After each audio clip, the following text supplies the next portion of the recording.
had never been in a car accident, right? You would have said when they made the Spence Garcia fight, there's not a doubt in your mind that Spence is going to do basically everything that he did. And I don't think asking questions about the car accident were unfounded because, like we all saw the security footage of the Porsche going ass over tea kettle a number of times. You know, this is like a very traumatic event. But as we discussed on Friday, I believe, it was like, were it not for the wreck, one, you would never ask questions about whether Spence would do well, and two, it wasn't like you ever saw any footage of him doing rehab in any kind of facility for his neck or his back or his ankle or his knee or anything. He was more or less able to walk away from that. And so you're like, okay, I'm not saying that those questions are irrelevant, but the way in which they were blown up to create doubt, in the end, it kind of turned me off. And listen, when I say blown up, we're part of that. Like, this is not me casting blame on anybody else. It's me saying we were participants in this. In the end, this fight was exactly what you thought it was going to be. And the thing that I feel like a little bit is missing for me is not that Spence didn't perform masterfully, but one, there was no real mystery or intrigue about it. 2-3 rounds in, you're like, oh, right, this is how it's going to go. And then at the end, these two, between Crawford and Spence, I understand Spence winning. He has a... Well, save that, okay. Luke, okay? With all due respect, let me just counter you quickly. Maybe the womp-womp feeling in the end was that even though it was competitive, and I thought it was entertaining, a fun fight, not a fight you're going to rewatch, not an all-action classic, a tactical, high-level boxing match between guys who can hit hard and sometimes did. So I clearly understand if your takeaway is, you know what, it didn't really thrill me. It didn't. It was more of a showcase of one guy against a very tough, tree stump of a guy in Danny Garcia.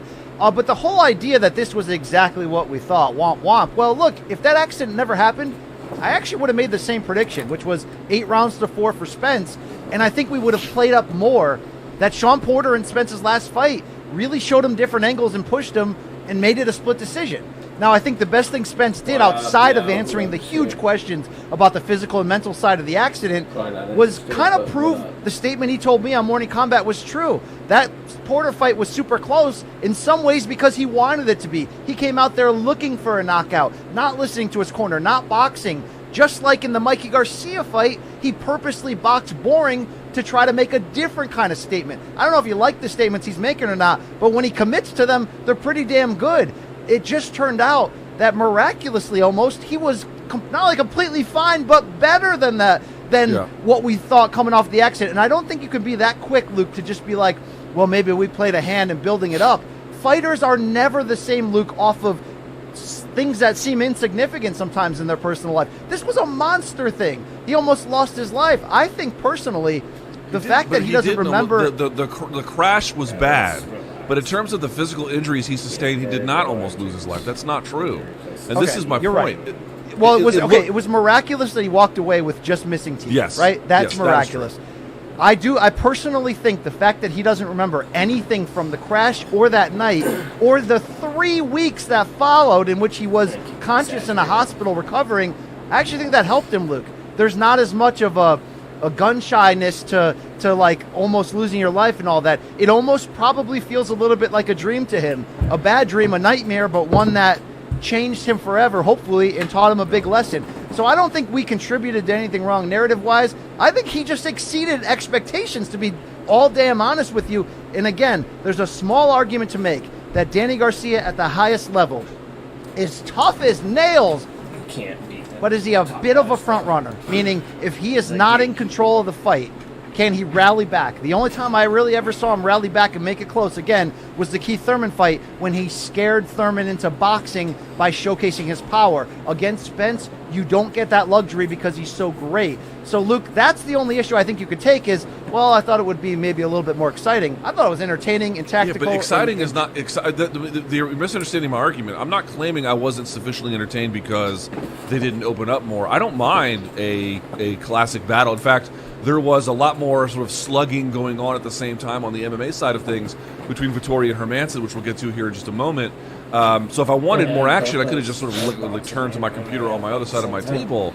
I was more invested in this because I thought it was the bigger fight. I was more interested. I think the thing I'm feeling is maybe it's just a function of whatever expectation you have. You had a certain set of expectations. I had a different set, I think. They were somewhat overlapping, but it seems like materially different in the end because, to me, he did everything I thought he could have done and was going to do, and I felt like, I'm not going to say the media hoodwinked people, that's overselling it, but I kind of felt like the reason that the fight had intrigue was very much oversold.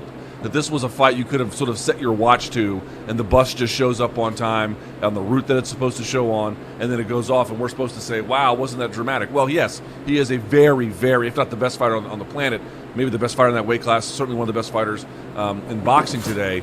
But that's sort of what I expect from the best fighters in boxing. I expect them to do exactly what which is, here's the thing that also annoyed me about this fight, BC. Would love to get your take on this, which is, Spence looked amazing. We were coming off the Crawford win.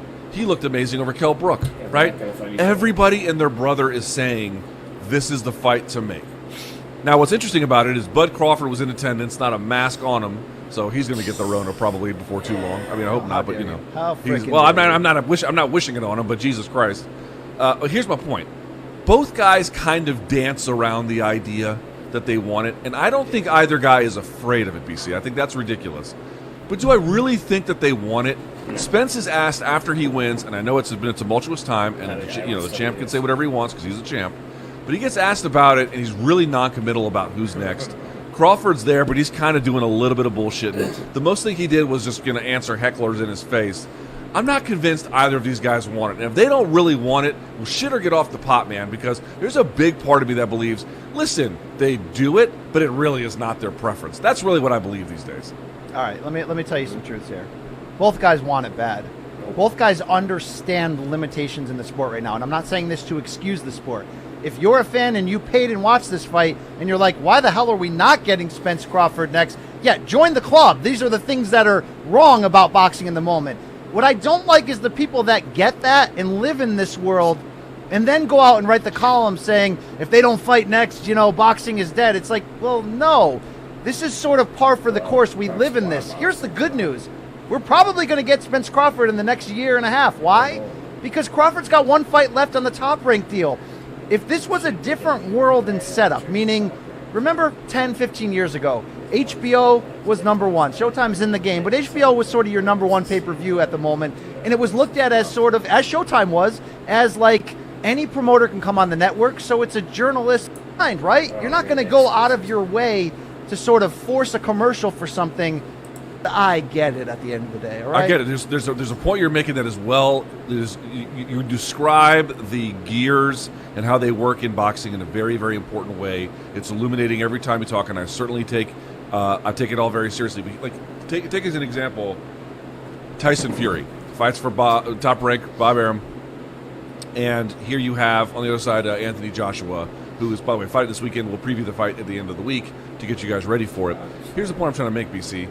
Even I think this weekend, or maybe even today or yesterday, Tyson Fury was out there taunting Anthony Joshua on Twitter, getting after him. He won't stop bringing up his name. And I understand you're going to tell me the mechanics of that are very different than the one between Spence and Crawford. Fair enough. They are absolutely not identical. But some of the same impediments, many of the same impediments, including some of the bigger ones, between them are in play in very similar kinds of ways. Fury doesn't care. He makes it very clear what he wants. He does not mind giving leverage to his opponent. He does not mind it in the end. And he does, seemingly, at least in terms of a public campaign, he does much more to get the fights made. Now, will that be successful in the end? In the end, it's up to Joshua. He has to be a partner in this as well. I don't know. But there's a certain amount of additional restraint that these guys go through that is just so off-putting that at least someone like Tyson Fury, he doesn't do that to the public. And I feel like there should be some acknowledgement. All right, I'll validate what you say, and I will say this. I would rather live in a world where both Spence and Crawford, after each fight, come out in the mic and say, I don't care how it happens, but I need to fight that other guy next, so hey, promoter, make it happen. And look, credit to Crawford, he did that last fight. He had Bob Arum next to him, and he said, talk to this guy. We need to make this fight happen, so that's good. Again, would I have liked Spence to come out? Yes, and use those words. But also, Luke, he gets where he's at.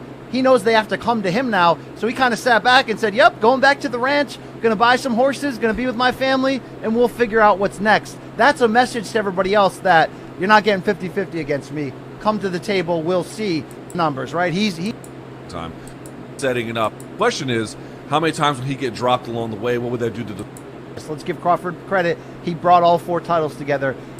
tapped out MMA style. So let's switch things up. Let's go to point number 3 if we can here, and let's get into the UFC side of things. It was the UFC COVID-16, where a bunch of changes happened to this card. We'll talk about it a little bit later, but for right now, let's talk about that amazing main event. Marvin Vettori, BC, and we talked about it on Friday. I think I was the one that said it, where you agreed too, where we were like, Hermanson has done amazing things, but maybe Vettori has been kind of overlooked in his career, and I'm waiting for him to take a big step up. Well, that is exactly what this guy did. He wins in the main event, UFC Vegas 16. BC, what did Marvin Vettori prove to you on Saturday? Well, first I just want to say that both guys proved to me that they're of a special ilk, because they went out there for 5 rounds in a similar manner to what Dustin Poirier and the damn CKB guy, you know what I'm talking about, the white guy. Oh, Dan Hooker. Yeah. The way that Hooker and Poirier just emptied the tank for 5 rounds in an important title positioning fight reminded me of how these two guys fought on Saturday. I was humbled. It was such a fun and an increasingly brutal fight. But yes, Vettori made a massive leap forward. Luke, out of everything he showed there, and it was a lot, right? Good ground game, increased striking in terms of just the swiftness and the setup of his punches and combinations, where we just kind of, or at least I, in my head, thought of him as more of just a plodding guy who walks you down. But most importantly, the pace and the cardio. Look, it's a leap, Luke. When you are somebody who can knock dudes out and you look pretty good, well, what are you going to do going 5 rounds with the champ? This is why I do like the 5-round main event of the fight night cards. It doesn't work in every matchup, and sometimes it really exposes somebody, but it also really can show you if someone's ready. Marvin Vettori was ready because he had to go through hell. He had to take some stiff-ass shots, and I don't want to discount the balls on Hermanson to fight through all the things he did, and we saw the picture of him in the hospital afterwards. But Vettori 1,000% showed you that he is a legitimate title contender. Not right away. He's calling out afterwards Paulo Costa, and I got a hard-on from here to Cincinnati, getting fired up for the idea of what that would look like, Luke. But this guy, look, these are the fights that show you that. And there's another level to get to, which is, would we actually believe he can win the championship? And he's got to beat the guy next in line to get there. But he crossed that first hurdle. He's of that ilk to contend for one, and I'm happy to see that for a guy who's had a lot of ups and downs the last couple of years and had a lot of trouble getting in there. And him with the completely shaved head, he looks like an absolute freaking psycho. In fact, Luke, I don't mean to be disrespectful, but he looks like the damn ogre from Goonies at a chunk, when he's all bloody and the teeth and stuff. But shout out, great performance. He reminded me of Tom Hardy's in this movie where he plays a dude in prison who's got a bald head with like a total Cockney accent. I forget the name of the movie, but he reminds Butcher or something. I forget. I was dead wrong. It's not Chunk. Who's the damn ogre in Goonies? What's the guy's name? Before I get another dead wrong put on. I thought it was was Chunk the fat kid? Chunk was the fat. Hey, you guys! I'm sure that guy. Yeah. Okay. Thank you. All right. Well, here's the point. Sloth. Dude. There we go. Sloth. Thank you, Sloth. Thank you. Sloth in the Goonies. That's right. BC, people don't realize this, and I didn't realize it either until I looked it up. Marvin Vettori first fought in the UFC when he was 23 years old. 23. He's only 27 now. He is younger, I believe. Now, I might get dead wrong for this, but I believe he's either the same age or even a little bit younger than Adesanya was when Adesanya fought Vettori. I mean, he's very, very young. And he came into the UFC, and he beat a couple of guys who were no longer in the organization. He had a draw and a couple of losses along the way. But we talked about this with Jan Blachowicz, who was a little bit more senior in age by the time he made it to the organization. But listen, sometimes when you make the jump to the big show, whether by age or by development or a combination of the two, maybe you're good enough to be there, but not necessarily to stand out. And he gave Adesanya a pretty tough fight. But what it goes to show is from 23 to 27, you're going to make, if you are actually pretty talented, and he is, you're going to make big leaps. You're going to make big jumps. You're going to make big improvements. And I don't think the UFC necessarily match-made him wrong, given what he had showed, which was some ability but some limits as well. But now it's pretty clear that he and Rafael Cordeiro have really put in the work over these years and put in the time. Dude, that's a guy that's going to probably jump into the top 5 of middleweight. He was at 12 before the contest. What a signature win by him. A signature performance, and he has this bit of a meathead reputation, and maybe he is, but when he fights, he's got, at least in this particular occasion, he had patience, he had strategy that was involved. had execution about to his strengths and, working on the things that he was supposed to in terms of his defense, responsibility there for the most part, although those two kind of went at it in the end. I mean, it was such a really mature performance from him. That's the thing I want folks to take away. It's like, how good is Vettori's upside? We haven't even scratched the surface. The guy is still maturing, but this was the first real moment that he rounded a big corner in his career and beat a real opponent. And by the way, credit to Jack Hermanson, who had a broken foot and a broken face and still took at least one round on the judges' scorecards after being 10-8'd in the first round. It may have taken even 2 rounds depending on your individual scorecard. What hustle and grit and determination from him as well. Had some trouble with the single leg, but whatever.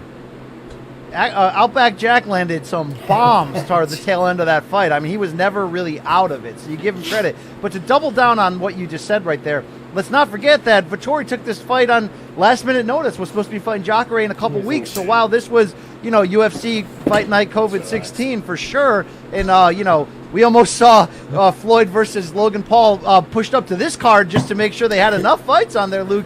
It also is breeding opportunity. We saw that in Justin Gaethje. We've seen that in the 3 or 4 fighters who have jumped off and fought 4 or 5 times this year, the Khamzats and Kevin Holland and all those guys.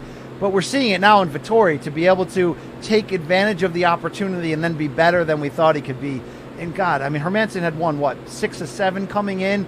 That was a tough remember that little gross bag with the 2 huevos in it and the gross liquid that you couldn't pay me $4 million to shoot that liquid, Luke. That represents what both guys brought to the table. You love to see that, Luke. You love to see people rise to the occasion. I don't know what you give somebody when they lose a fight and put that much into it. I mean, did you see that video that's lingering, Luke, that UFC put together of the fallout of the Poirier-Hooker fight, and they showed how badly damaged both guys were backstage afterwards? They had just fought the fights of their lives, and you're like, man, don't even tell me what Dan Hooker made for that fight, because it was not enough.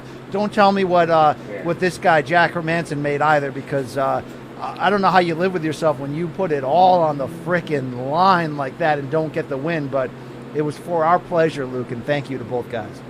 Lastly, he wanted Marvin Vettori in a post-fight speech that was largely blurred out and covered up because of all the F-bombs.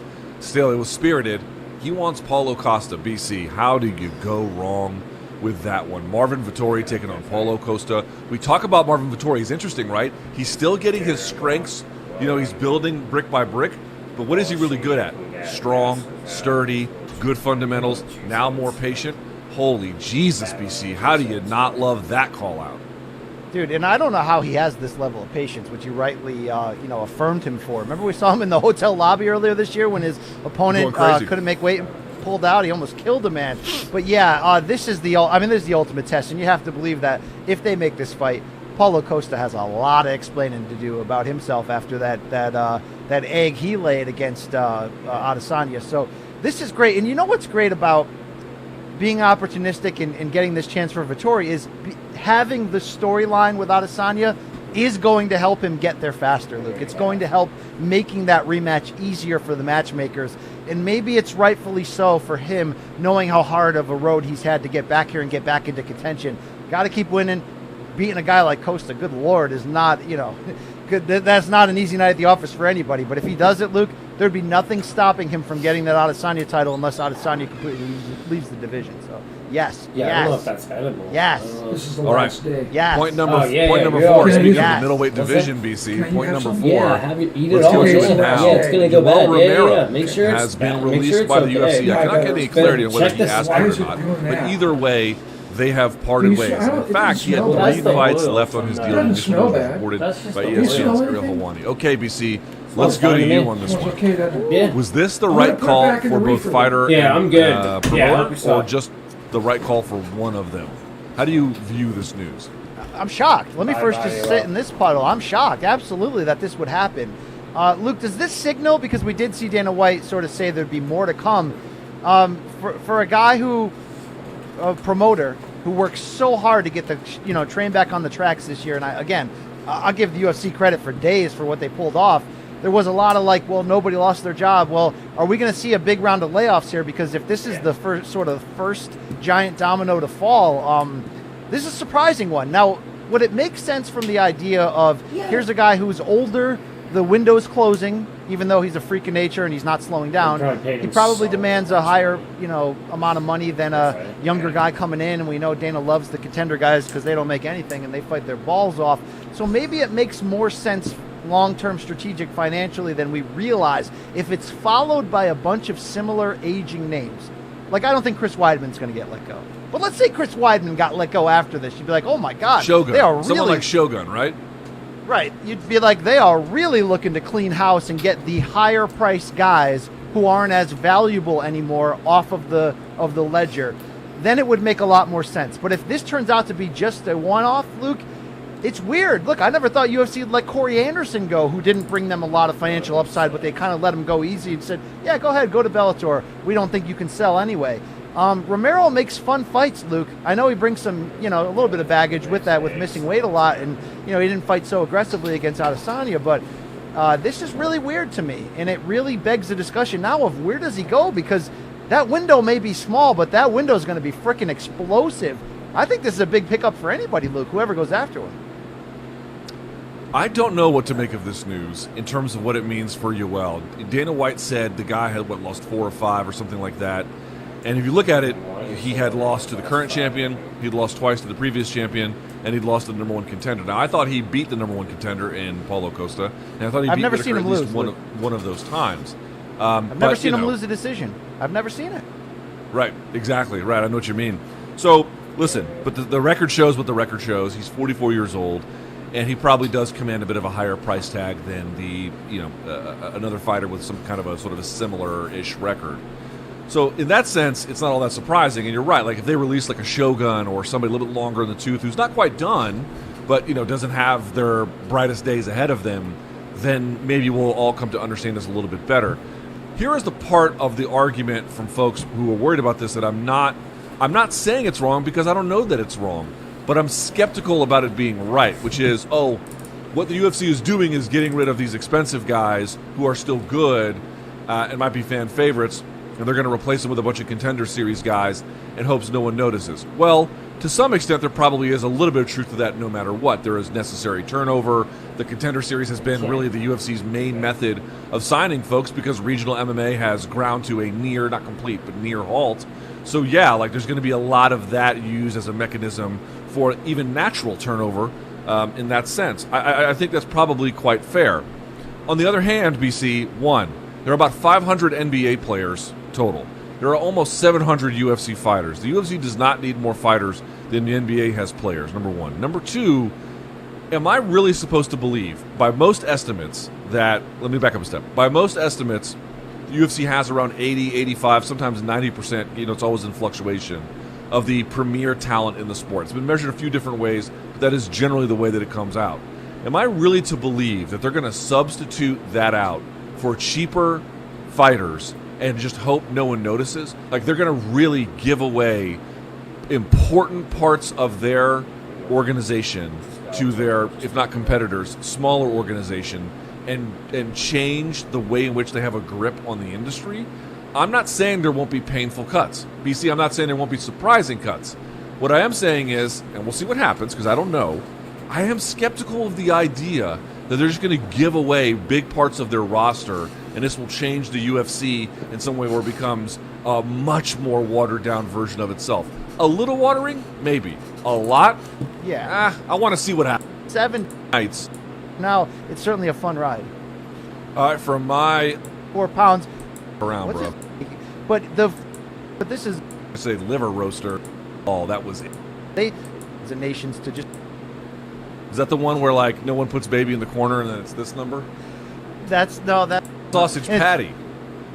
The patty, yeah, I'll take the patty, but that thick thing and there's a tail on it and it's got skin and it's just no, I'm not. That's like the monster dump I took before the show. That thing met all those descriptions. I don't. All right. Well, with that in mind, let's move on to speaking of feces, BC. It's time for. Have you seen this shit? Is it not? Yeah, it's time for BC's feces. It is, yes. The best segment in all of sports. It is, I look forward to this segment in ways I didn't used to. I'm ready for this one today, BC. All right, we scour the globe. You know what the hell we do here. Let's do it. UFC Fight Night in Vegas, Luke. We had some fun on the undercard. Fat spinny shit gone wrong. Check out Jake Collier's attempt at a spinning back elbow against bloated John Vellante. This is only marginally better than how we would fight. Well, yeah, for sure. I mean, let's not mistake. You know, we're allowed to make fun of people because we are in our basements, Luke. Okay, but these guys actually sign up for it. I didn't know, by the way, that Collier used to fight at middleweight and was thin. Yeah, dude. What happened, Yeah. Luke? Quarantine, bro. Quarantine hurt him up. Yeah, tough loss or tough break in life there. Okay, let's move on here. Did you see this KO with the knee from Gabriel Benitez and the damage that it did to Justin James' soul? Good Lord, Luke. Dude, and the referee is holding him like a child who fell off their tricycle and skinned their knee, like all loving and shit, Man, he could be like, look at him holding him there like, oh, yeah, Jesus, dude, that must have been brutal to deal with. As brutal as that was, Luke, we had a worse soul taking, and it took 22 seconds. 37-year-old Matt Wyman, Joseph Gordon-Levitt picked him up and took him to the third stone from the sun, Luke. This is what is going on here. Yikes. That's the meanest thing a Mormon has ever done. Oh, God. Wow. Dude, what is Matt Wyman doing, man? Yeah, let the boys be boys. Even Rose Namajunas is like, tuck your chin, bitch. Like this, what is happening here, right? I love Matt. He had a great run in the UFC, but he came back after 5 years, and all the fights have just been, even the one he survived, they've just been ugly.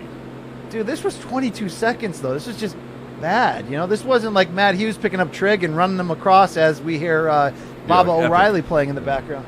This was, all right. Hey, let's go to the aforementioned Ring City, USA, NBC Sports main event. Did you see Brandon Adams coming out as Bowser from Mario Kart? God bless this man. Can barely get through the ring, but you know what? I appreciate that he's the final boss on this. Love it. Yeah, well, if you're going to come out looking like that, you better get a knockout win, which he did, so shout out to him. But he couldn't get the damn shell off. He needed referee Jack Reese to help him. It was a near wardrobe malfunction, Luke, so that almost blew the gimmick. But shout out to Brandon Adams just the same. Let's roll on here, Luke. From Miami, we had a boxing card. Unieski Gonzalez's opponent, the guy in the white shorts, came in 14 pounds overweight for their light heavyweight bout, Luke. 14 pounds! 14! He didn't come in 14 pounds heavy. BC, he came in at heavyweight. Yeah. I mean, just saying. He didn't, he came in at heavyweight for a fight 3 weight classes below. The guy's name is Alex Theran, and yes, he got sent to hell by Unieski. Shout out there in Miami. Oh, wow. Okay. Hey, really weird shit went down, Luke, at the Fame MMA 8 card. I don't know this lady's name, but I love it. What is happening here, Luke? That shit. Let me guess. Some Slavic country this is taking place in? Oh, no, but I think we need to be there. I mean, what is happening here? There's live women. There's blown-up women. There's roses. Yeah. All right. MMA it's weird. It's a weird sport with weird people. Woo. All right, best head kicks of the week time, Luke. Let's go to Cage Fury FC. Check out Paris Artist. Oh, God, forget Paris. Jesus. Wow. Yikes. Woo. Oh, my God. Please. They sent in the surgeon. You see that guy? That wasn't a ringside doctor. That was a damn surgeon. He came in scrubs. They're going to operate on him right there. Whoa. Hold Yikes. that. Yep. All right, let's go over to One Championship. There's a fella named Bokang Masunyan, and he's little, but this pocket rocket can get you out of there, Luke. Watch this. Yeah. How small is Wow. Is he from South Africa? 5'3"? I think he might be in the remake of The Wizard of Oz, Luke, but this is great. Yeah. Wow. Is he from South Africa? I think he might be in the remake of The Wizard of Oz, Luke, but this is great. Wow. Yeah. All right. Jesus. Let's go over to K1 WGP Kickboxing and our fella Anpu Rukia with a switch kick, head kick KO, Luke, that defies description, brother. Jumping switch kick, no less. Oh, and did he testify in church? Blah, blah. Whew. I mean, that's some Joaquin Chivas. Buckley shit right there, right? That's great. Wow. All right. Yeah. All right, let's head back to Glory Kickboxing here. You know what, Luke? For all the differences between us, men and women really aren't all that different at the end. Here's a kick to the taco, Luke, and it stings, bro. It still stings. I'll tell you that much. Did you call it a taco? Really? Is that what we're calling it now? I mean, well, it's not Tuesday, but yeah, I mean, it's trying to be safe, Luke. Trying to be safer. Okay, that is wow. Yeah. Woo. Okay. Do you know what? I forget what the word is in Spanish. You know what they call it here? Because we have to clean my daughter when she takes a dump in her pants. They call it the clam. Yeah, I know, it's gross. Yeah. All right, Luke. Let's go over to the subway tracks. This is death-defying here. This is impressive. Is this an ollie? Whoa, Luke. 180. Front side. Why wasn't the train there to hit him? Yeah, front side. It takes a lot of balls to pull that off. I got respect for this. This just goes to show you how long you have to wait for the train in New York City. That guy is, you know what? I tell you what, Antifa can skateboard. I'll give Antifa that. Yeah, he'll be occupying Wall Street after this trick. It's great, Luke. All right, let's go on. Hey, Luke, you ever hear the term fire crotch? We got a new meaning thanks to this gentleman. Check this out. So it's like a trick, right? It's like a party trick. So he shoots it through his pants. This is how he trims his pubes. The problem is, Luke, you can get a little on you, and then it gets hard to get that shit off, Luke. That's what you get. I doubt he was working with Lex the Impaler situations. Oh, Jesus. Well, he looks Polynesian, but he now has the Irish curse just the same. All right. Hey, Street Fight of the Week time, Luke. Let's go down to Sydney, Australia, down under. Look at this little road rage incident here. This is fun. Watch this. Channel 9 News picking it up. Shout out to all our Aussie fans. Oh, that just dips out. Down there in Oz. And then it's not going. I'm waiting. Okay, well, pretty normal situation now. Cutting over here. What I love about it, Luke, is you'll find out is this goes from 0 to 60. I mean, this goes from I cut you off to it's on, like Donkey Kong. Okay, it's on. Okay. Put the parking brake on. We're gonna throw here, Luke. All right, he gets out of the vehicle. Get out of your Honda Civic there. Oh, look at this, Luke. Look at this. They're in traffic. Is this how Aussies do democracy? Hey, their COVID numbers are spectacular right now. I will say that. Yeah, do they have less than 50 in the whole country? I'll never forget, Luke. We cut senior year in high school. We cut class and we drove to the Basketball Hall of Fame, and we had 40s in the car, and we were listening to Dennis Leary's No Cure for Cancer, followed by Led Zeppelin 1 on CD. And as we're driving on I-91 in Mass, huge fight. Two guys pull over just like this, start brawling. Guy's got a guy in a guillotine. It was fantastic. When you're like 17, it's fantastic. Right? I have a friend who's very little. He's like 5'3". He weighs like 120.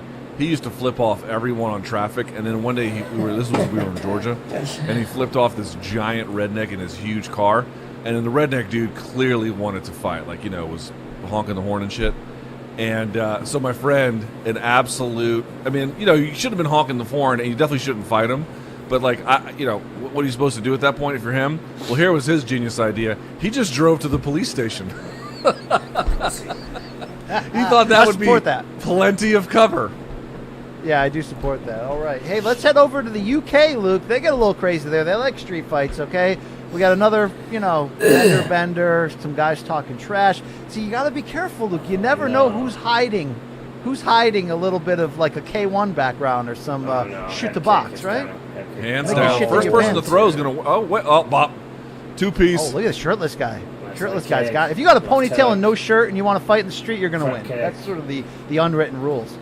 Nice but he got him in the treetop. Rich Crunkleton kick, misses with a takedown. Bah! I don't know if you can hear the audio there, Luke, but he hit hard. That fight's over. I cannot hear the audio. Jay does a bad job as a producer. Thank you for coming. All right. Hey, let's head out to the streets again. You know a great way to break up a street fight, Luke? If one of your friends is into it? How about a flying drop kick, Luke? KO1. Check that out. That's great. That's a guy who definitely has your back. Like, you can't accuse that friend of not doing enough, No. Like, you could have used more friends like that when you were wearing a wife beater on the D.C. club streets. And Dude, the worst street fight I was ever in in terms of just how big it got and like how out of control. It gets out. One of our friends, there was 4 of us, but only 3 of us ended up throwing any hands. The 4th saw what was going down, and I'm not exaggerating. This was in Adams Morgan, so if you're from DC, you'll get this reference. He looked around and was like, man, fuck this, and went to the jumbo slice and got a giant slice of pizza to then come back when the fight was over and just enjoy his slice of pie. We were all pretty mad at him for that. Yeah, that's a very Jay Aaron move, despite his kickboxing background there at Tigers Schulman. Yeah, all right. Hey, Luke, let's score one for Corona masks. I know people don't want to wear them. Dr. Luke Fauci gets upset. Check out this cashier. Luke, he got a little on him there, but if he didn't have the Corona mask, he would have been drinking that beer, right? What is that? Is that a beer? Yeah, the guy drops the beer, the 6-pack out, and it just Yes. shoots it right in his face. See here, That's how I'm gonna pee the first time I come to your house. I'm going to just indiscriminately mark my territory all over your asylum. So you see how the calmness of that cashier. I feel like he's been in this spot before, Luke. Right? You know. He's like, at least it's not piss. All right. Hey, speaking of explosive chugging, check out this weirdo, Luke. I don't know. See, this is where the craft beer revolution goes a little bit too far for me. When it's coming out this thick, I don't know. That is fucking gross.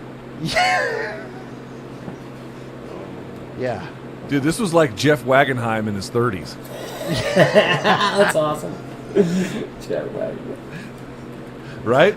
Actually, Shouts that to could Jeff. be Jeff Wagenheim on Friday night if you head up there to North Adams. I mean, come on. Dude, what is he drinking? Do we even know? What is that? I don't know. But, We don't wanna know. Well done to that guy. All Trust right. me. Hey, let's keep it going. Luke, let's get into some He has gym no etiquette stomach here. now. What the hell is this guy trying to prove? I could see you trying this, Luke. What are you doing? So he has a weighted dip belt. He has the bar over his head is called a safety squat bar, and then he's deadlifting conventional on top of it, which is the bar over the back of his neck. It actually makes you lean a little bit forward, so he's able to lean back a little bit with the deadlift, and then the thing around his waist. This guy is just an absolute idiot in the most glorious of ways.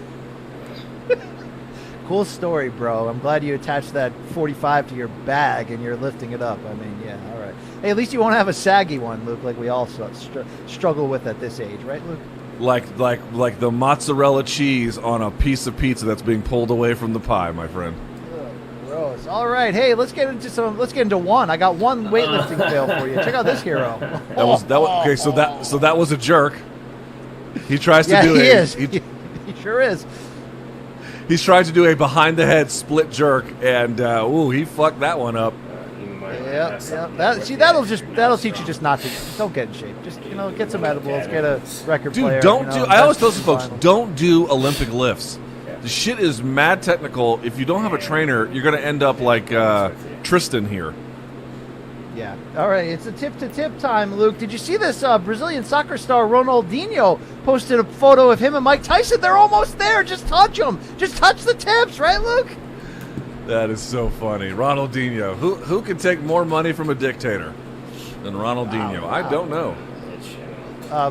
Yeah. Well, let's check out Ramzan Kiandram's clientele list. Maybe we can rival that. All He's right. on it. Hey, AEW star and Bellator heavyweight Jake Hager, formerly Jack Swagger, almost went T-on-T with MJF, Maxwell Jacob Friedman. You into this, Luke? You know I'm not into this. All right.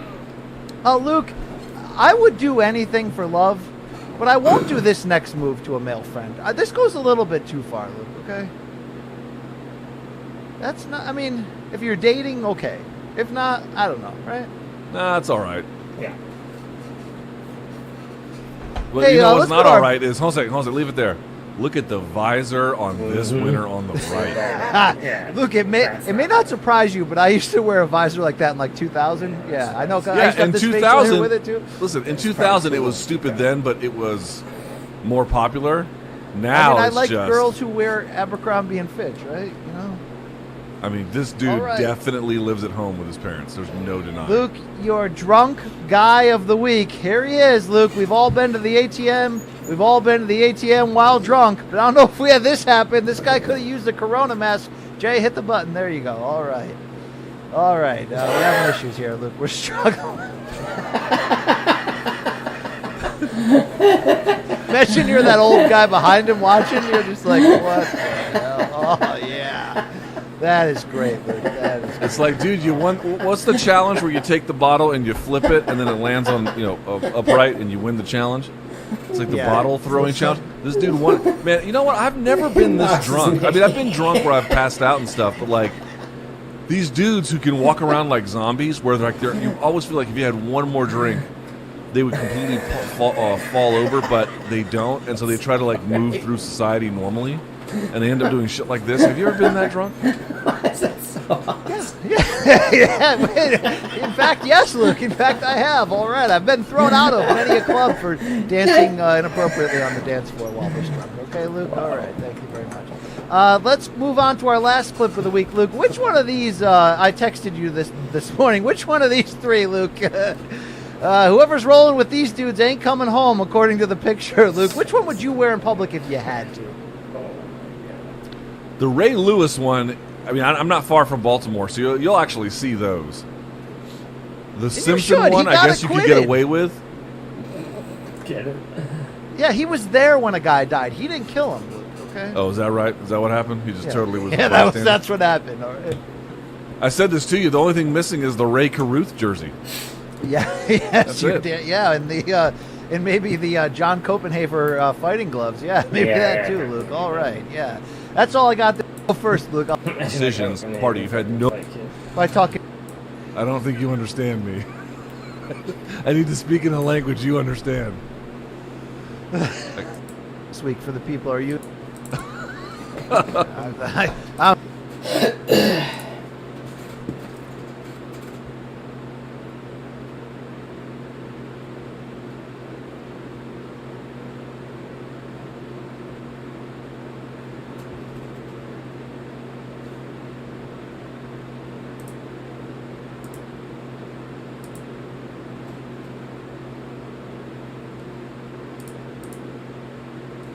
Which one of these is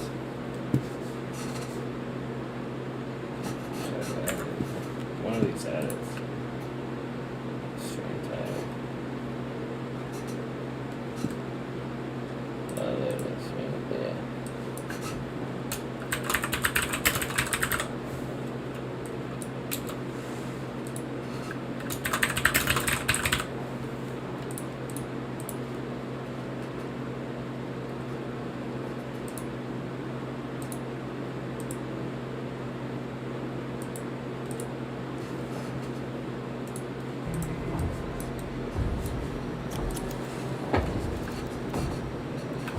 So let's do, we gotta get this switch on off, that's what we're gonna, we gotta shoot the town, right?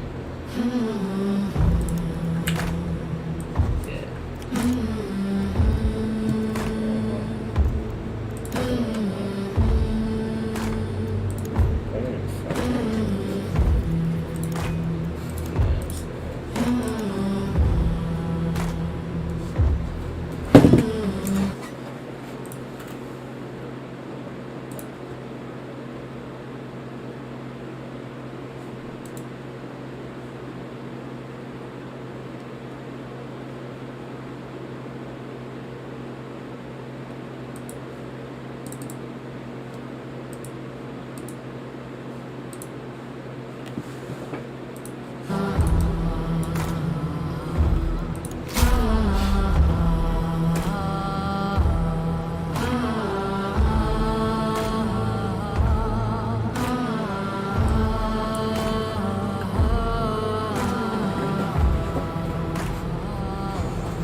You better have some.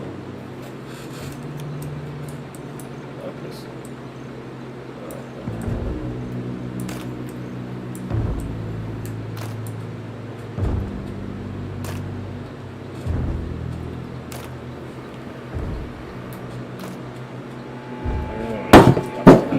Shot in a few days, but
got west for once.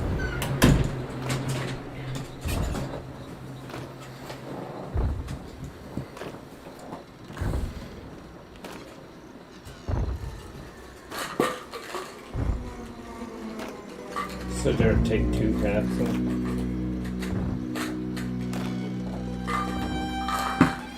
All right, mate.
It's definitely spawned over here.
Fuck that.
Probably already found the boss, but...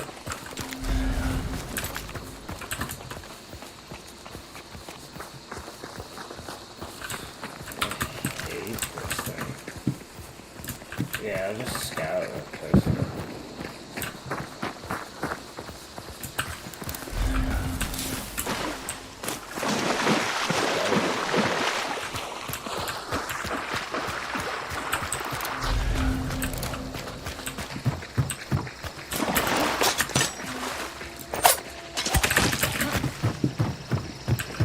Hello, whoever's here. How are you?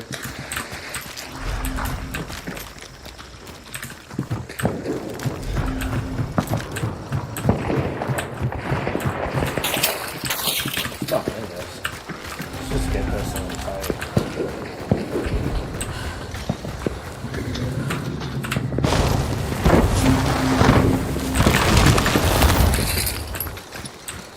What's up, everyone? 2-7 on the knee. Not that shot, the other side.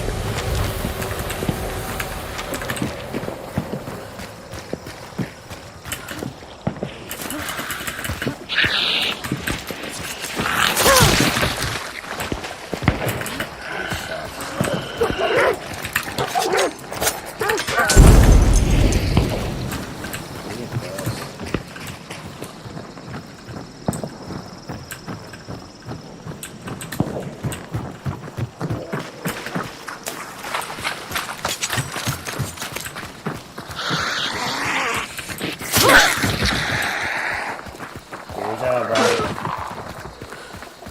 Sorry, that's me.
I don't really care about this position like that.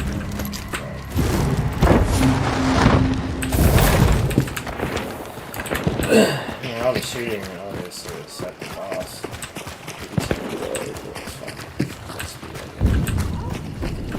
No, I'm shooting my own.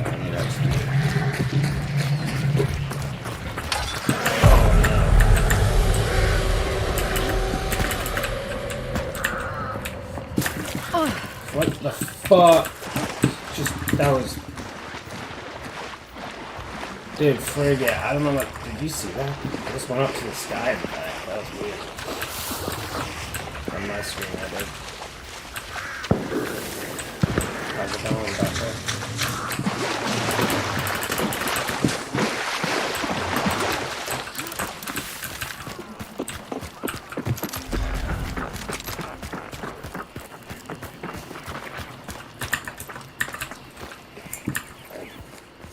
That is other teams waiting, like, I'm about to move into.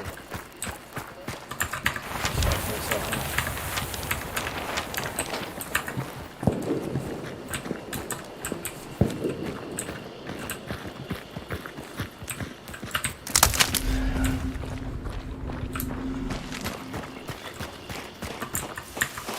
Hop on.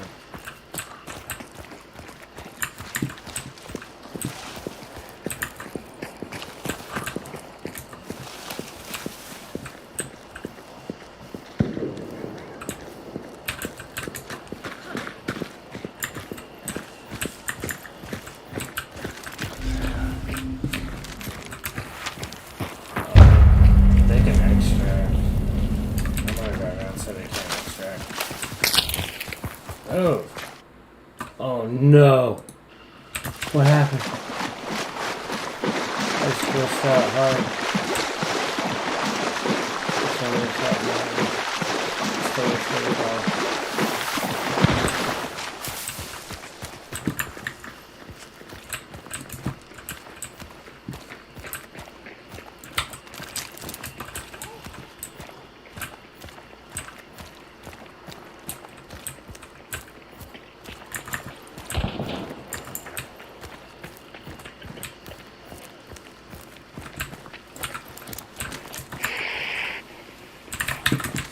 Dummy. I'm not leaving you. He deserves that.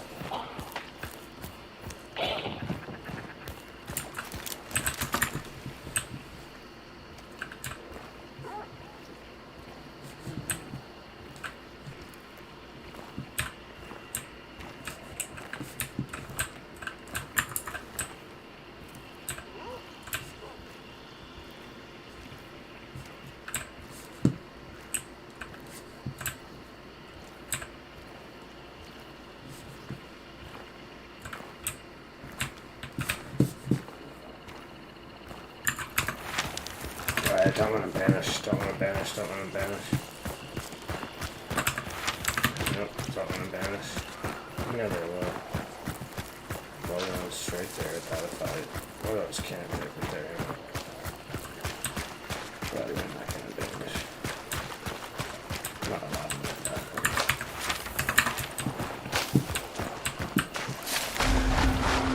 Yeah, okay. Yeah.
Oh, God.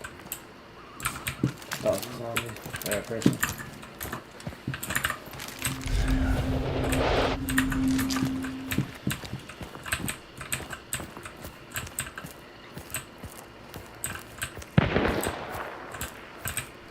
Someone died.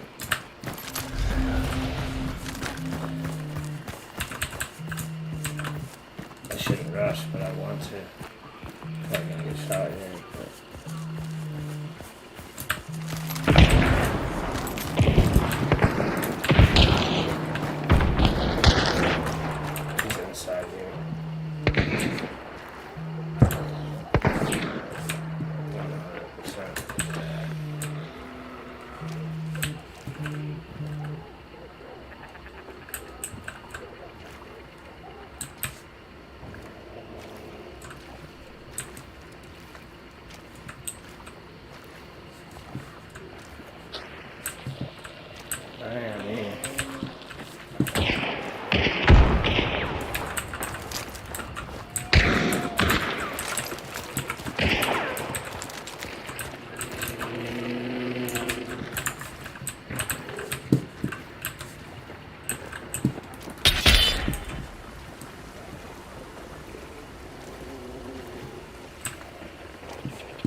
All because of that guy. If I can bank one up there. Who knows I'm here though. Fuck it. Well, come fight. I don't care if I die at this point. I see my spot.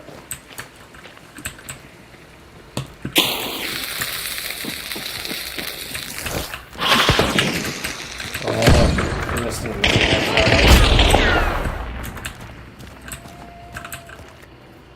Above? Yeah, above. I'm gonna get shot in the back. Let's see him.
Disgusting shot.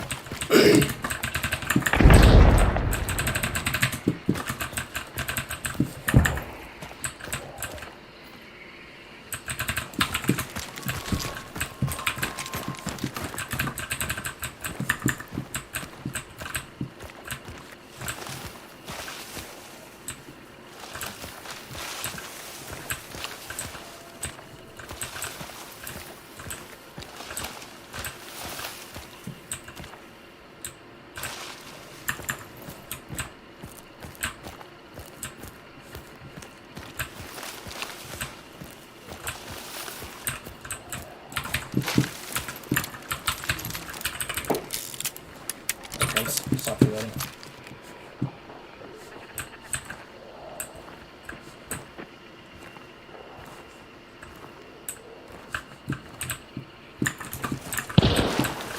Yes, there's two teams there.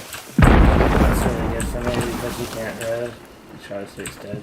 He's trying to.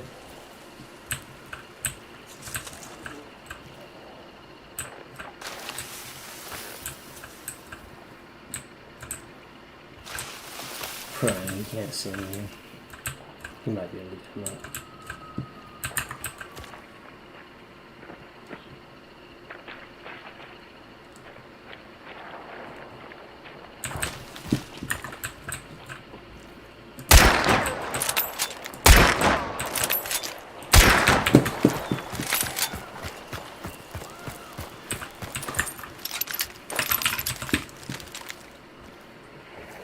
He got him up, that's okay though. I figured it'd make a bigger sound than that.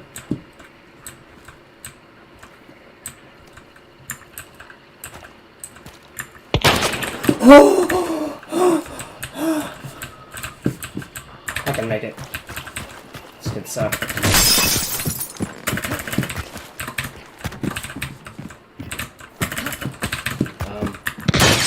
Okay, cool, that works. trying to get out that window anyway. I appreciate that. Just gonna cut one at me.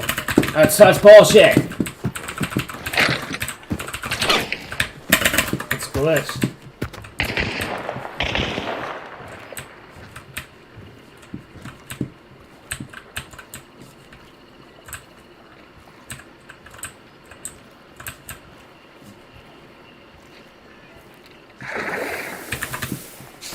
Rotate, rotate, rotate. You might get shot here, but it's worth it.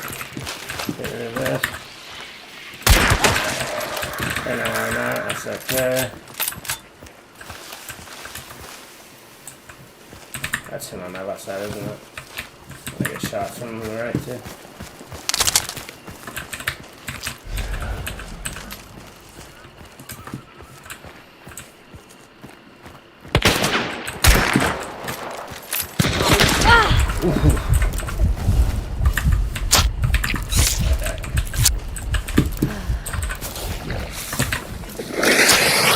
I don't know how he hits me there.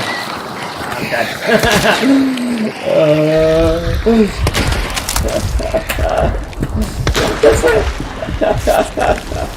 Is he gonna chase him? I'm fucked if he's chasing.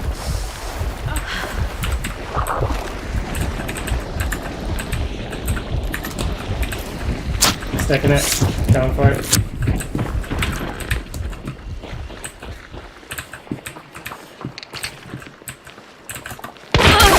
I'm dead.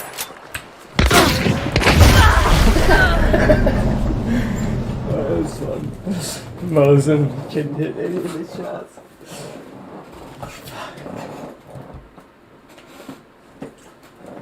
Oh man. I get scared. That's what happens when your teammate has a .6 KD and you accept.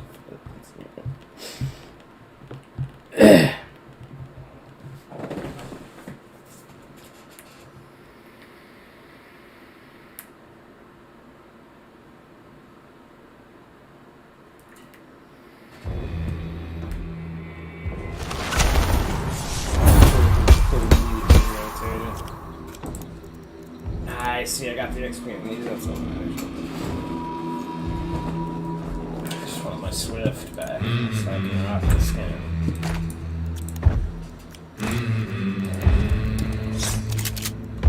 Gone. It's still too expensive. I didn't know they were poison triple. That's pretty cool.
Maybe I just blast off.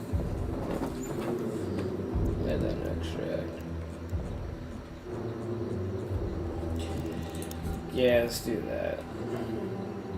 Because we want the Swift. Yeah.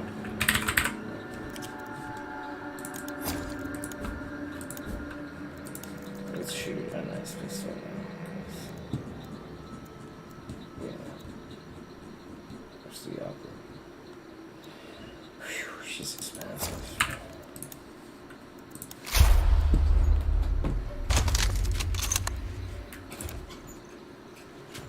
Slightly better than the last guy. That's okay. Don't make it worry.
unless that counts as XP points where you go. I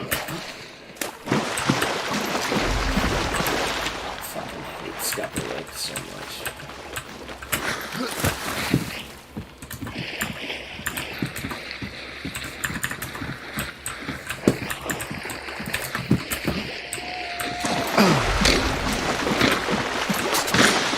What the fuck are you doing, kid? Oh my god.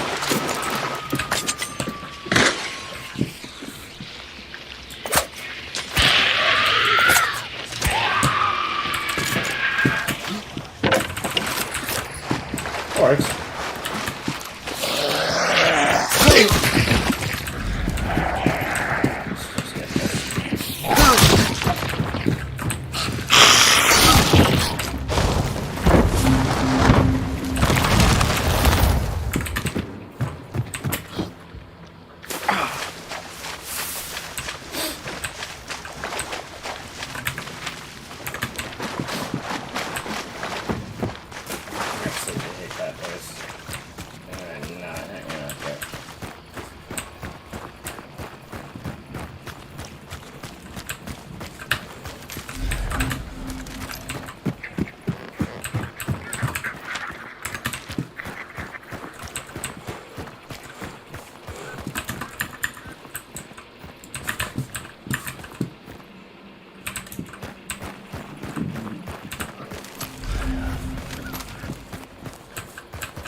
I didn't have my stamina back because this kid's not gonna help. Go ahead. Wake up the whole sorter.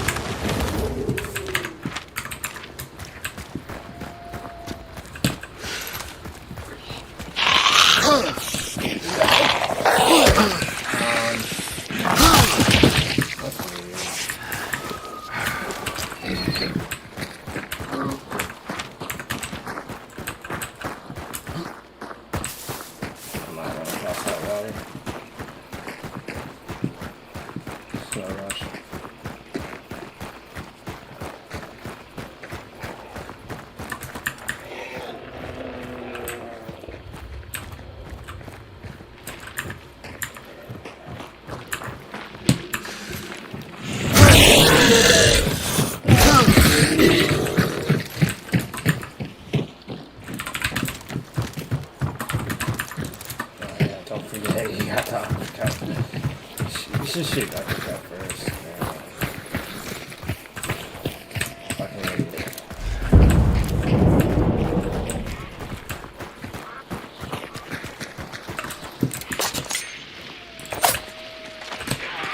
That's so close.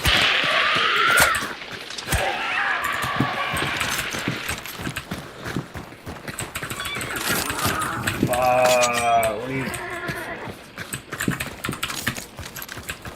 What are you doing? Why did you go in there?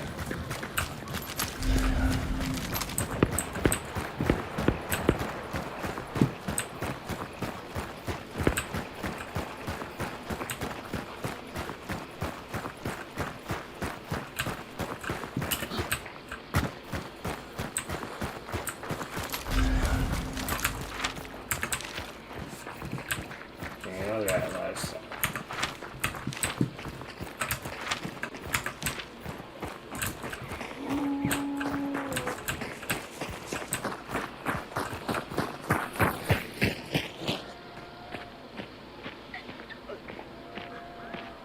Go ahead. These are...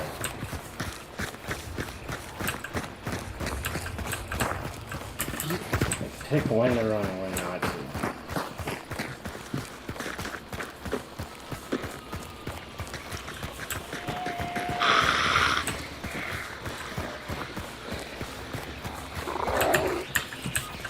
Dude. kill something if it's running. God. I'm gonna pissed off instead. Again, why are you running?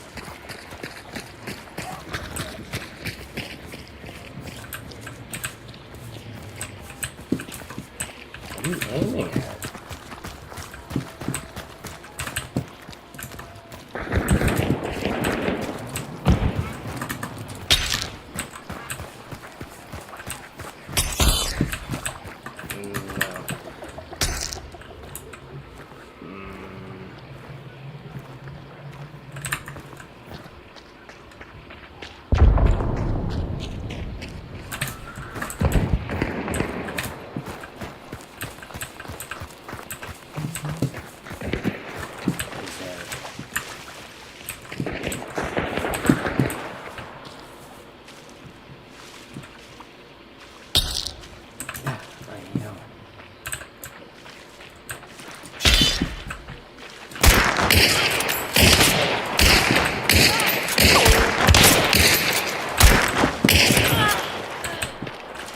That's not it. Why are you rushing?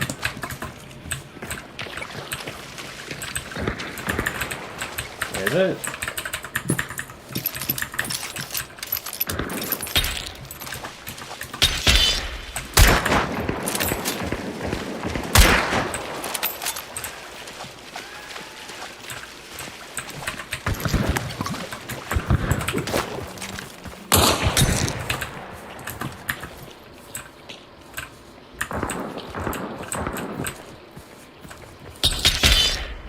Nope.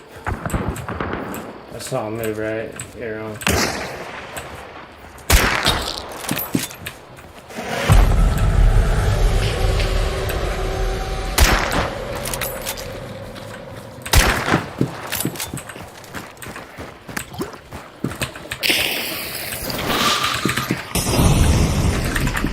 Come trickle, pussy.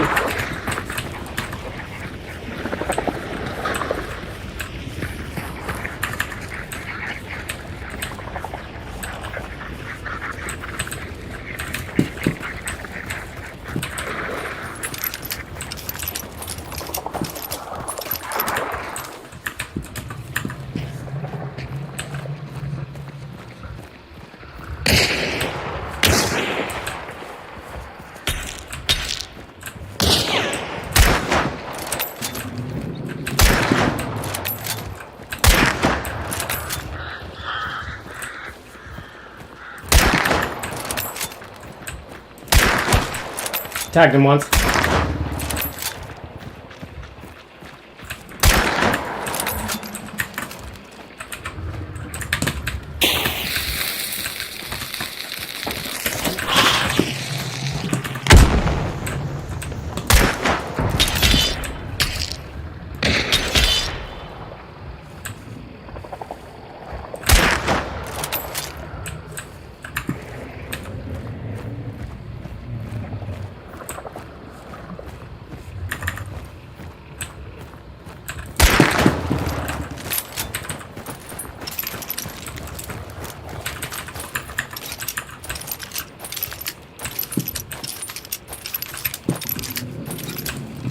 I can't get a single shot at this thing.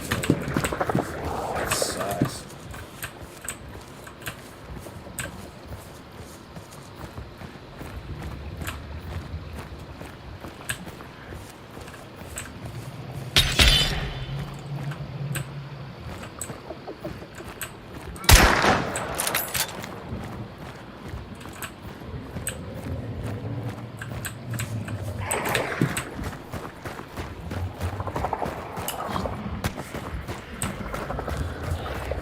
This is not the kid where fuck it, if he headshots me and headshots me, it's just such a little bitch.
Nice fucking shots.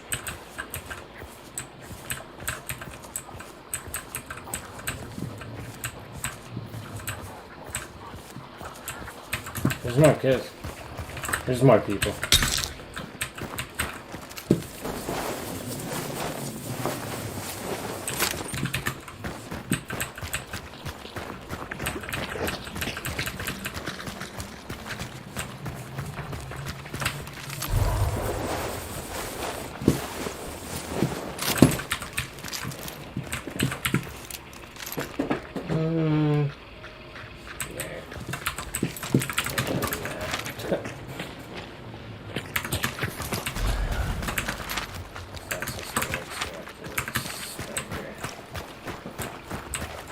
You got extra.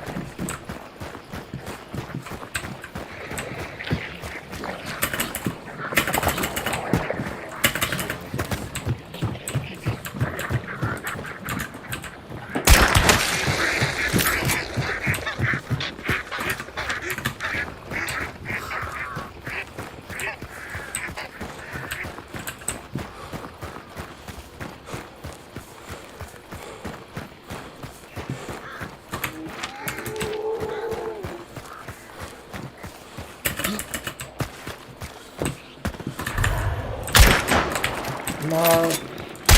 Oh, it's one button.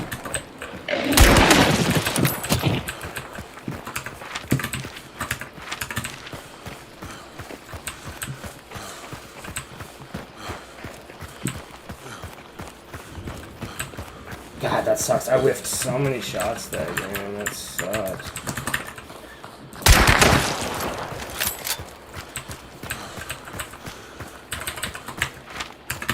Okay. Oh, okay. No. I'm such an idiot. I just realized that one time. I didn't have to play. I should have mentioned it, but I need the XP.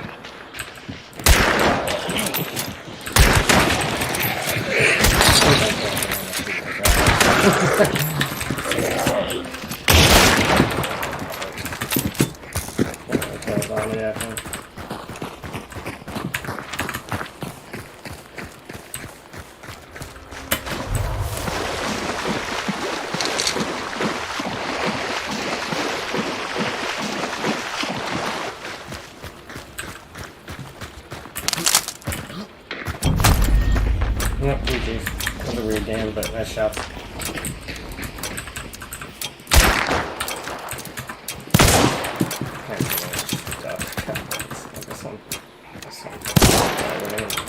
I can go back to my beautiful guns.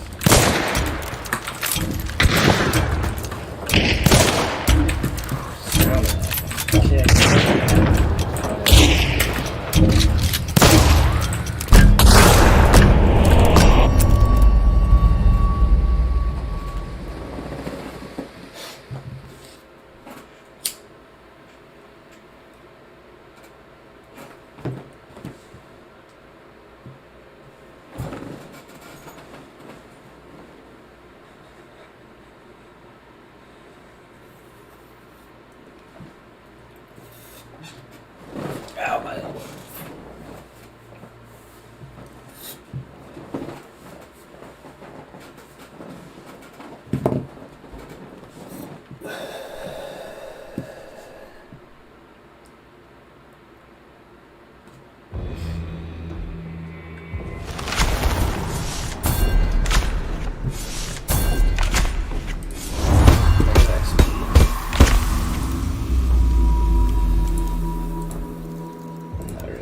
He's not running there. So I'm getting tired of shooting shitty guns. I know it's the best.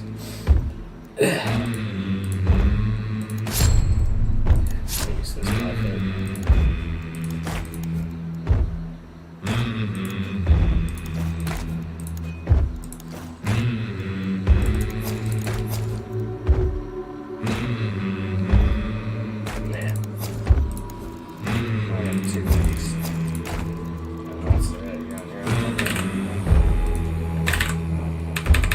Fuck solid. I want to search. What's wrong with this game?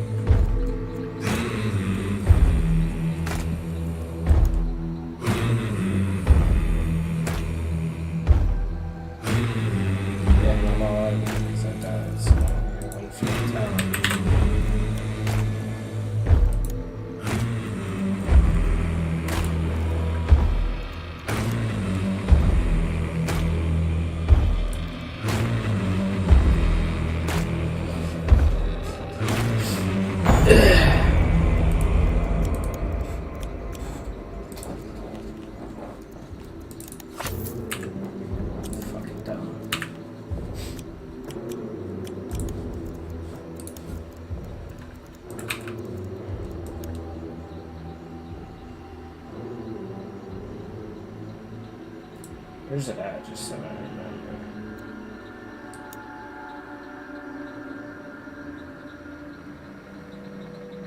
Am I that high?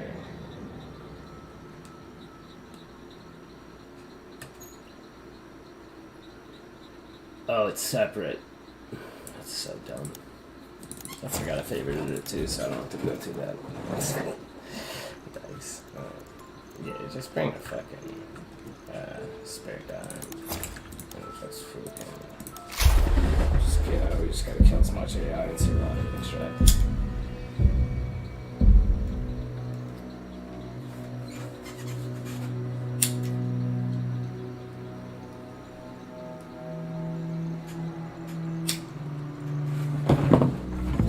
Best thing to do is just sit here off the break. Yeah. Best chance at surviving.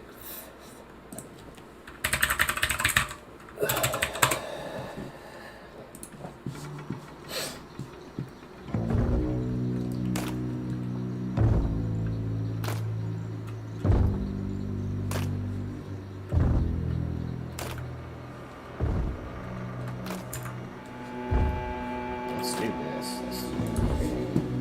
Let's do edit.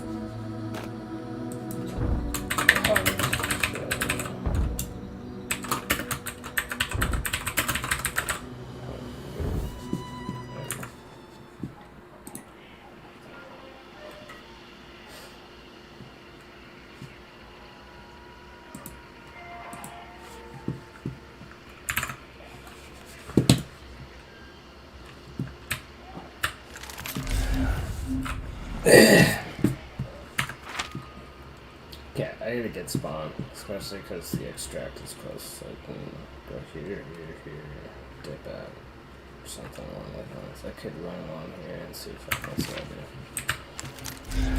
No, I got that first. Oh, hello. Hello. Did you not hear me when I was on my phone? No.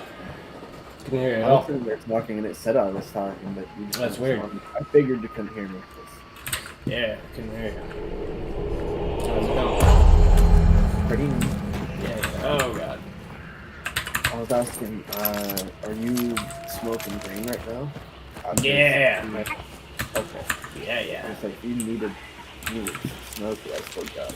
Oh, much appreciated. Yeah, I'm good for a bit. I just hear fucking dude already. Yeah, I'm good for a little. My sister and I got a little bit. Fucking high. Take 2 pinches and I'm too fucking high. These last like 3-4 days, I've just taken like 2 hits every time I go to smoke, and then I just have like an immediate headache from how high I am. Damn, bro. Like, That's this some is good what it shit. takes level shit. On the level of the cake. That's impressive. Someone has something to say about it. Come do something about it. You and hookup is definitely a good hookup. Yeah, nice. Yeah, it's always nice to have multiple. Especially lately, because it's been. I forgot. I used to get stuff through him. I didn't know he lived here. See, I don't know, like. I don't know most of these people. I met him off with you guys, so I don't know if he lives here, if he grew up here. Well, you live life, you know, like Robin and Dylan. Yeah. They have adult lives, so they aren't very, like, they aren't annihilated, I should say.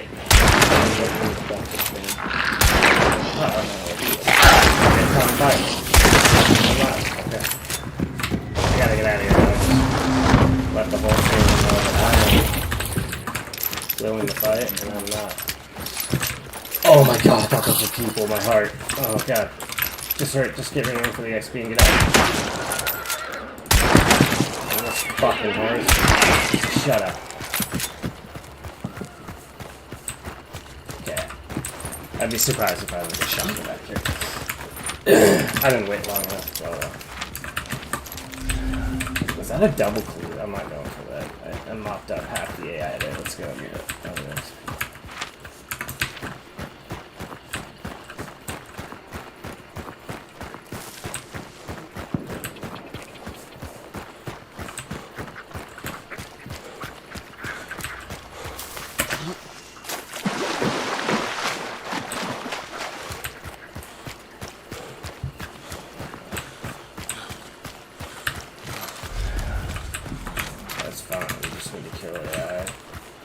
I want my windshield switched so bad. I was wondering forever how come I couldn't have this, like my favorite skin for windshield. And I realized when I first sneezed, I lost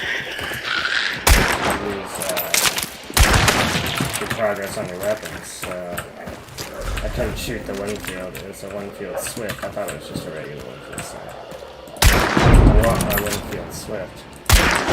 With that. In order to say you have to unlock every of the fucking windshield. So, yeah, here we go. Trying not to die again next few real fast.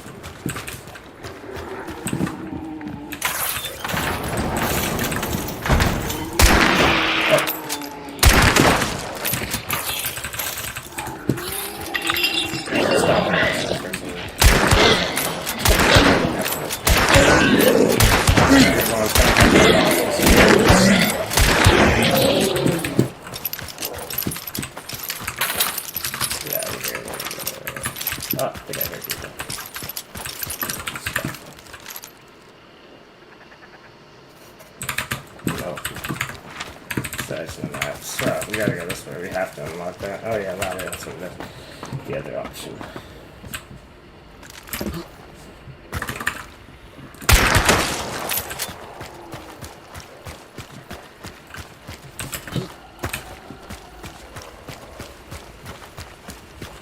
I heard you back there in the woods. I don't like you. You said something.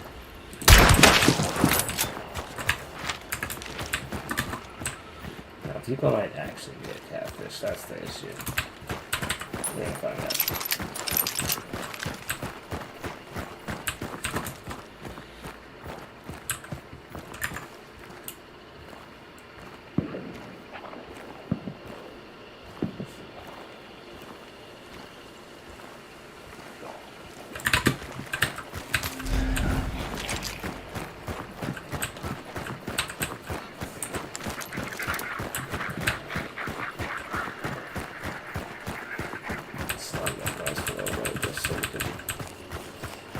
Not have it in there, actually.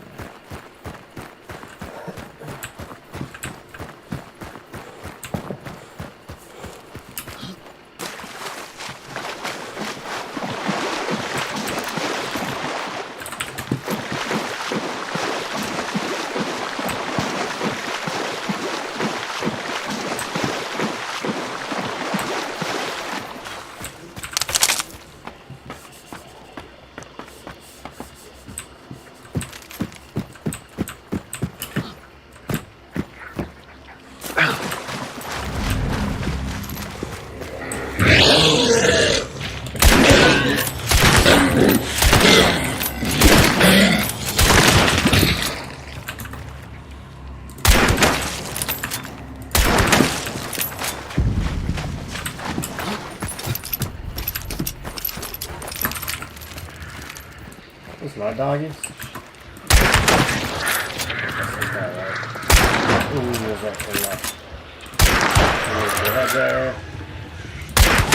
Oh, leaving your damn head. Where's the other bit? Let's do it.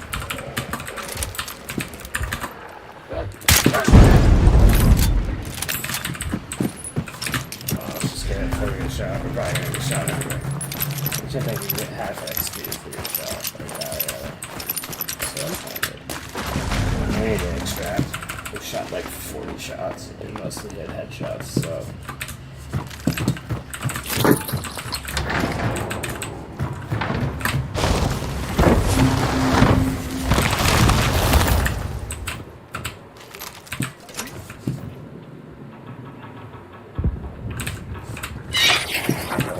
Fighting us for, I'm pretty sure. There's always that one marker. So we'll see. Okay, where's that? We've had that one in the kill.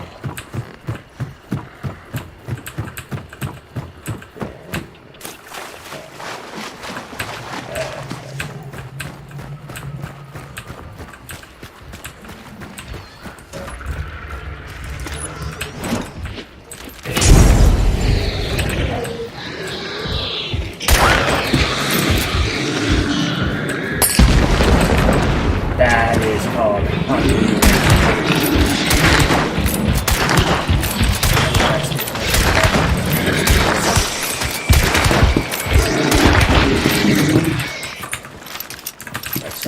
God, the other extract's here. Let's go, let's go, let's go.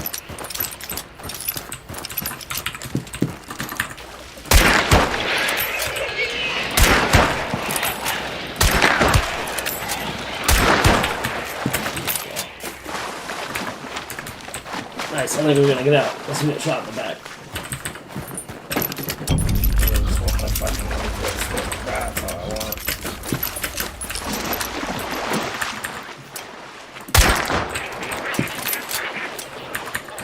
Headshot got that.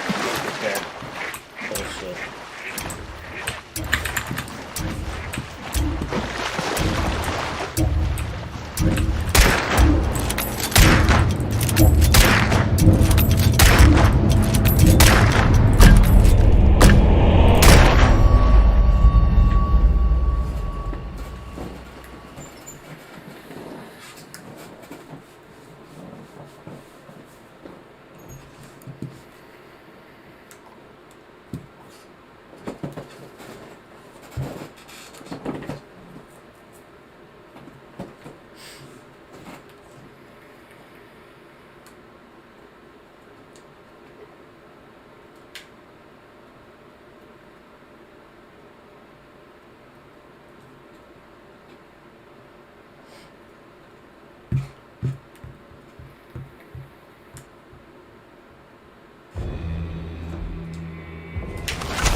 Damn, I didn't unlock it. Let's see what the XP is though. Okay, so we doubled it at least. It's 2,000 XP, that's why it's taking a bit. Instead of 1,000. That's why we didn't unlock it, that's why. Fuck this thing. Fuck this. We gotta shoot the sparks or something. There's one there.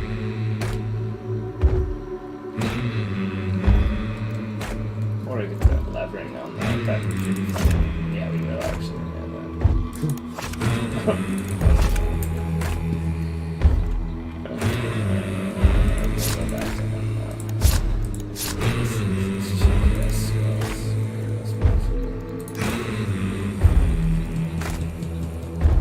My baby.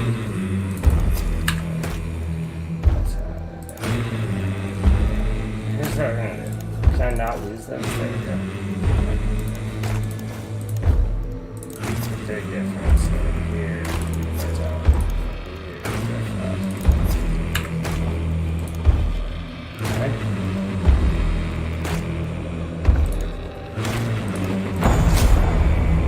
Let's get a good gun here, even though I'll probably get headshot before I can shoot it, but I've been getting in them long firefights in that Winfield's chest. I can't pierce wood half the time. I can't fucking shit. If I sparks that one game where I got the headshot, oh, I could have walled in so many people in that little bar.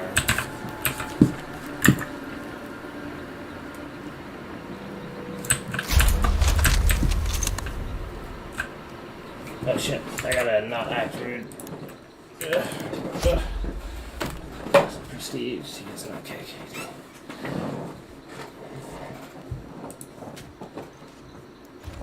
Alright, it's up to you, bucko.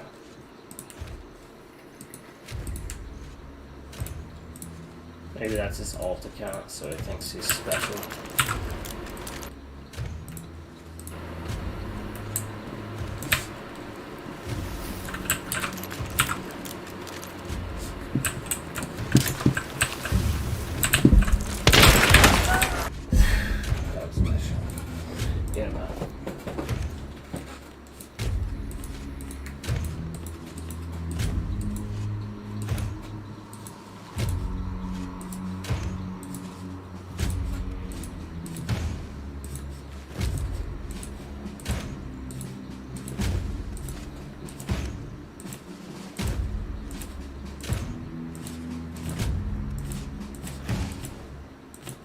Fuck!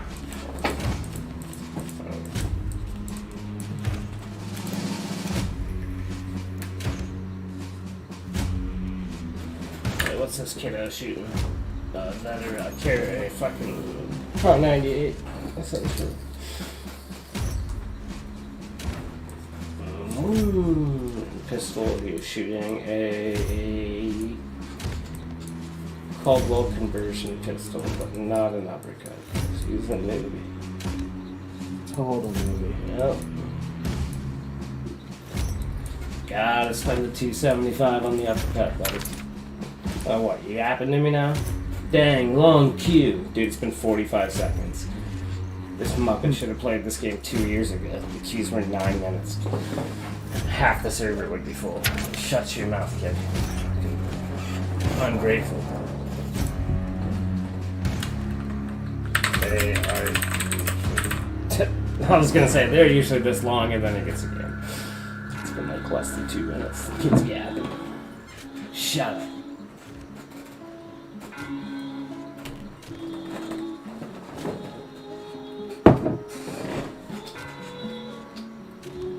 Everybody from the East Coast who plays this game pissed me off.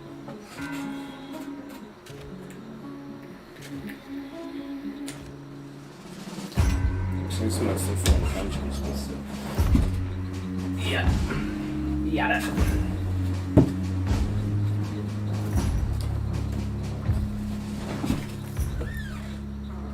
Does Kaspersky, to run the scan on Kaspersky, do you need to be online? You don't need to be online, do you? I don't think so. I don't know why you would be. Okay. It's just scanning your file. Okay. Yeah. You don't need to be online. I don't think so. I'm just trying to doubt it, yeah. Depends what you're scanning, I guess. Alright, let's go.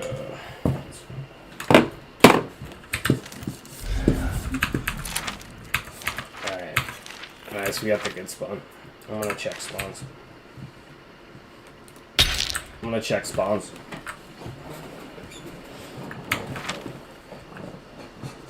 Meet up at Blanchett. There's 2 clues at Blanchett too, I believe. If I'm right, I'm not wrong, so I'll be up there.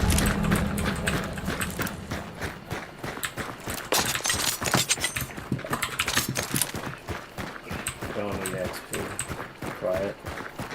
Let's win this game. This one kills. Win this game.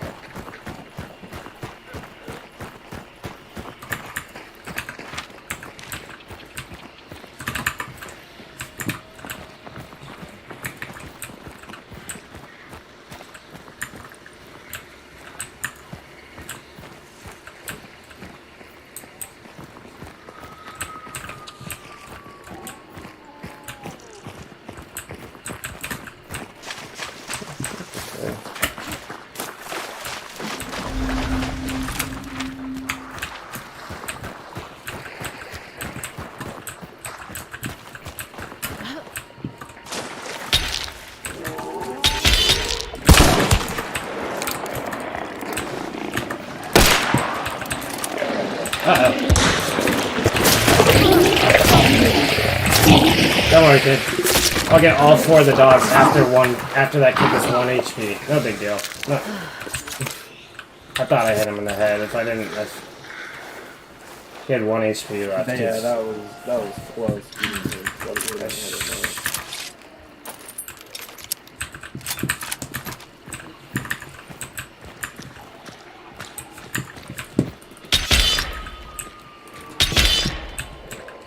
Give me one little peek here. There's one on the bottom I just ran over. Okay, there's one up top too.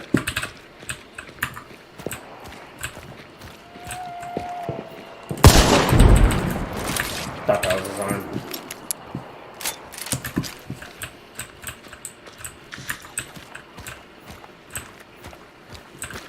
I think it was because the fire. I'm gonna flank left.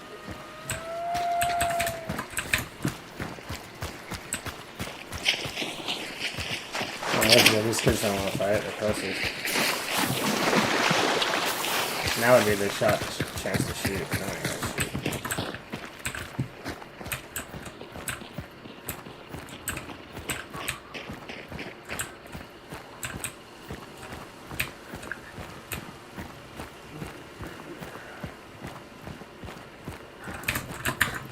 Let's see this guy.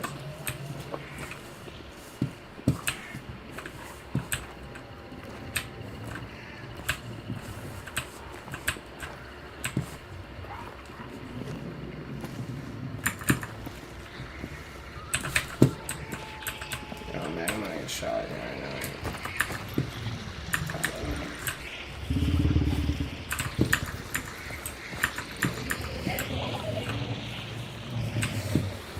I like this play though.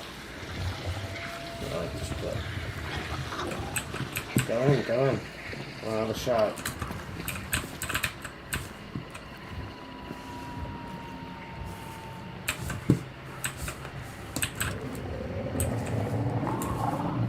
Probably ran. I don't think they're up there. I think they're that scared. Kid got tagged by the sparks and he was like, fuck that, I'm out. Yeah. Both ran, I think. Or he died and got immediately res. And He didn't die. I saw both of them come up top over here. And then now we're basically where they were at. I don't hear anything. And this kid really gotten shot. He's right where they were. And that clue would be would be yapping too. I just realized that. I wonder if there's chilling out here.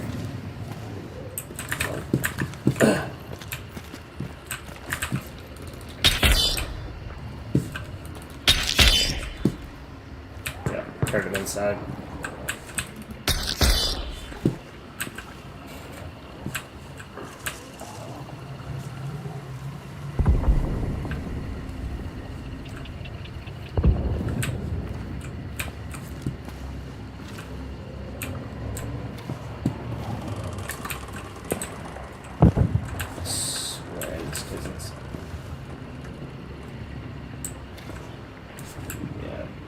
Yeah, Joe.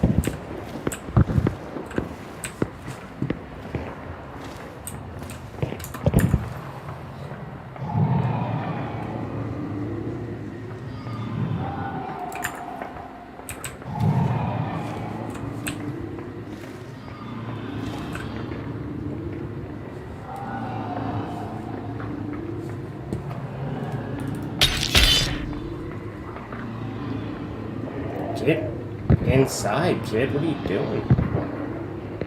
They're fighting AI out there. That's smart. Fuck it, I'm going. I don't give a fool.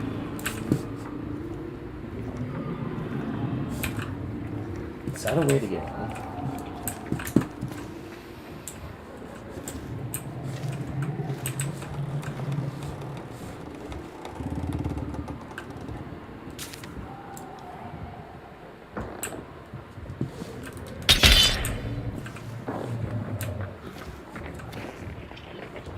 Got up the ladder, what an idiot.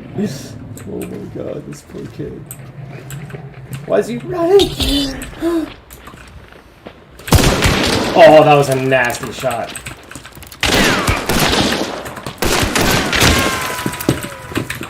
Other one's hurt. Other one's hurt. He's out there. Get involved, kid. Let's get involved. Uh-oh. I can't get involved there. There's a cookie right there. Come on. Come on. Yeah, you ran on top of that, buddy. Come on. Heal up, bud. Please protect me, please. Please. Fucking teammate! Do something! You fucking idiot! God. My God. Terrible. Absolutely terrible. Oh, he's standing there and watching 1v1 while he's blind. Fucking A. Stupid schmuck. God. What the fuck?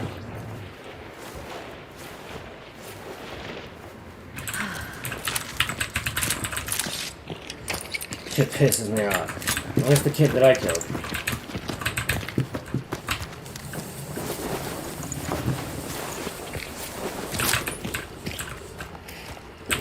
Fuck that guy.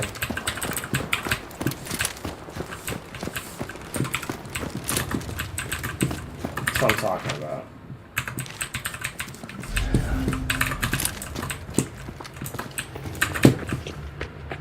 Oh, scared me. Get the fuck out of here. It was a long fight for the beginning.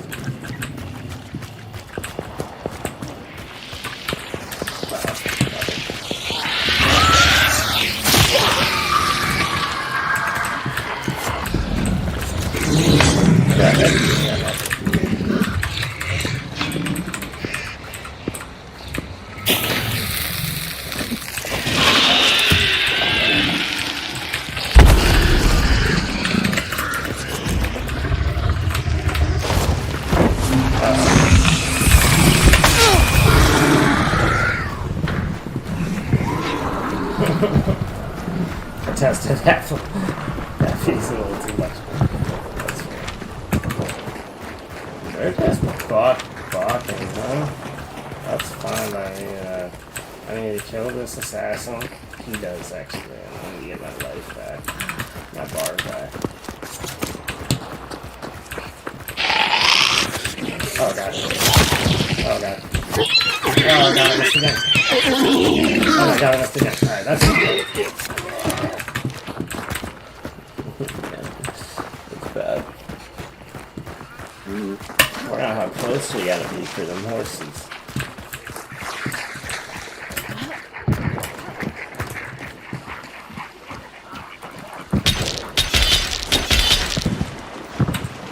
Horses, doggies fighting there. There has to be someone there at the end of the day. Yeah, we got another fight. Let's go. That's smoke there from a... Yep! I'm a gangster, I spotted that. Saw a stupid little head, too. I'm pretty fucking sure. I'm getting out of the water. Where's my suit? But I can't cross that bridge either, so...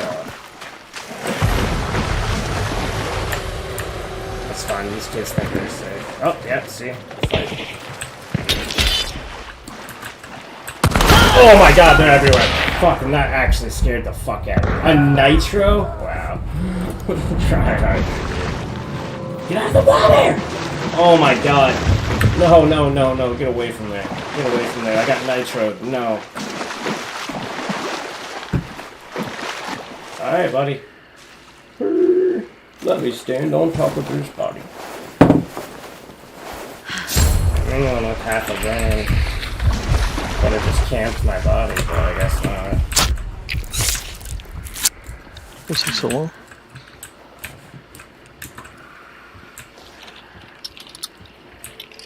That's not a solo.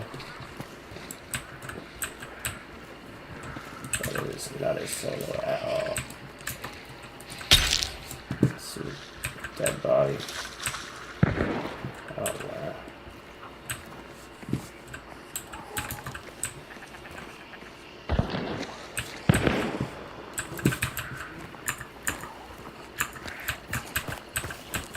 Yeah, I can't see that. One shot.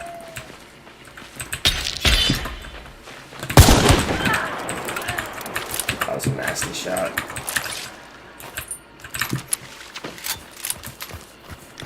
I'm going for it. I'm going for it.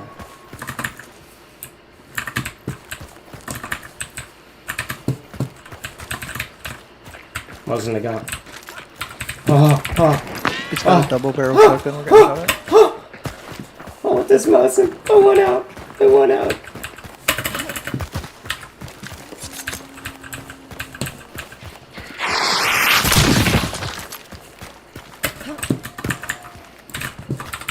I want this Mosin. I don't want to die. I really want this Mosin.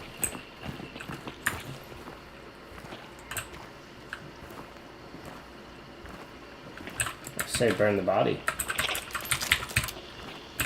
What's that?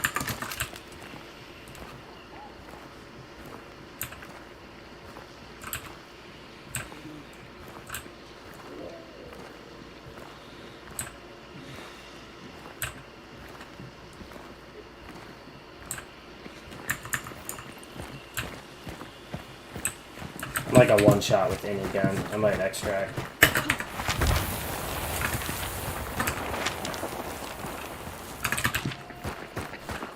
Yeah, I'm gonna extract. I have a Mosin, 400, and I'm a one shot with like a 140.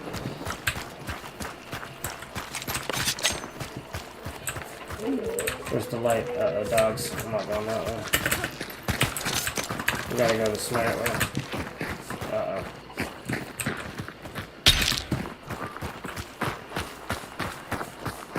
Assassin knife. Quick 3. 4.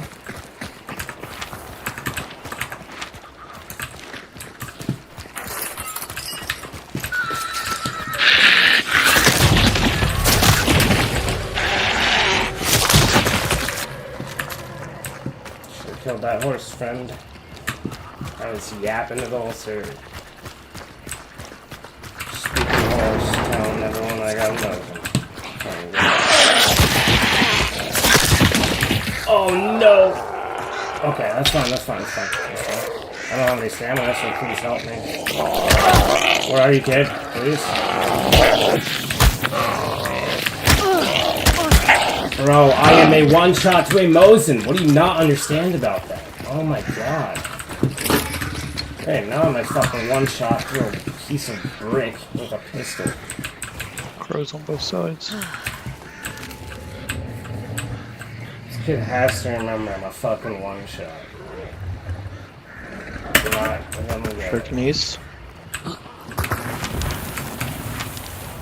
Where are these kids going with the bounty? Down?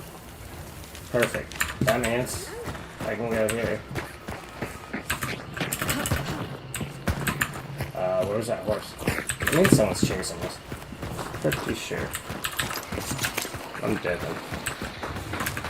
This kid can lick my fucking. This kid can smoke my snatch. That's what I was trying to say. Cool.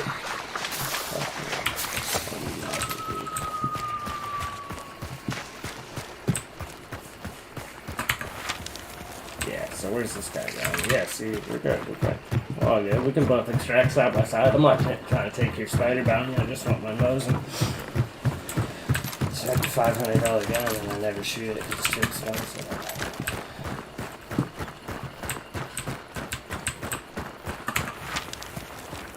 Where they at? Yeah, they're like halfway there.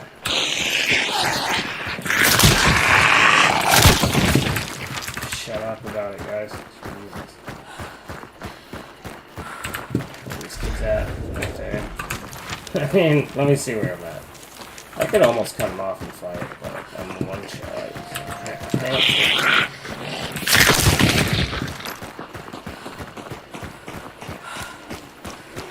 These guys can have their bounties. I got 2 health bars.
How do I get? I forget how you get your home thing. Oh yeah, you have to.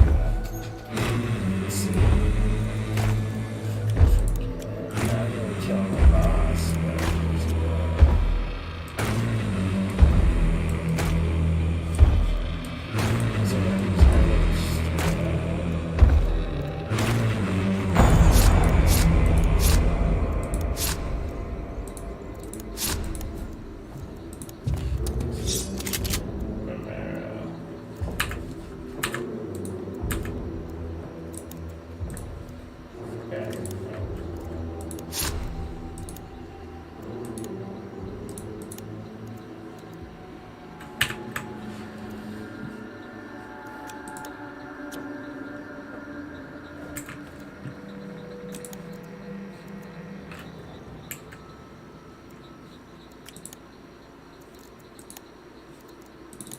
fucking pitch grenades.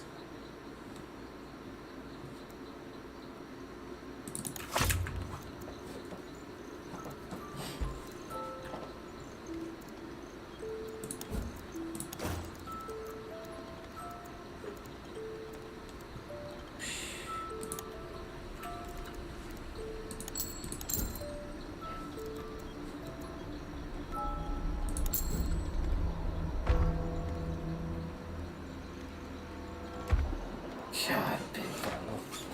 Big funnel.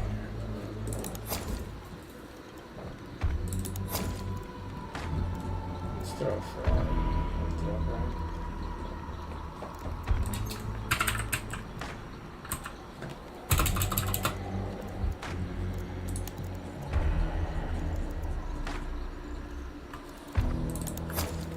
Yeah, hot one. Oh, that's intense. Alright. I need some food or something, bro. I'm dying. Might have to take a break and get some food. And what are you doing for the day, Ryan? Just chilling?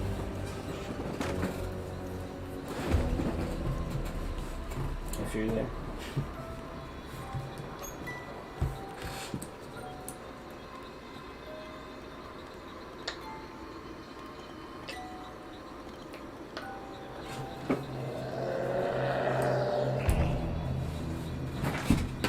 Let's see here.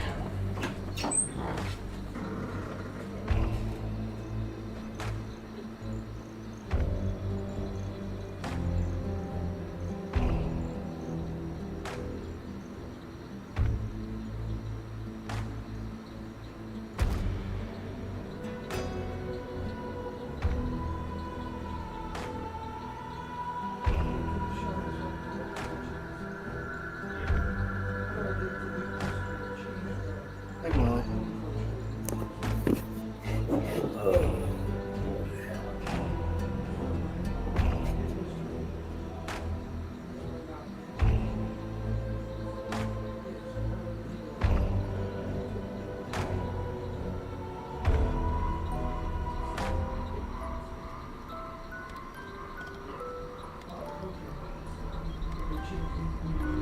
Yeah.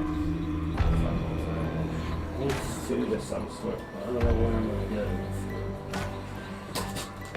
Taco John's.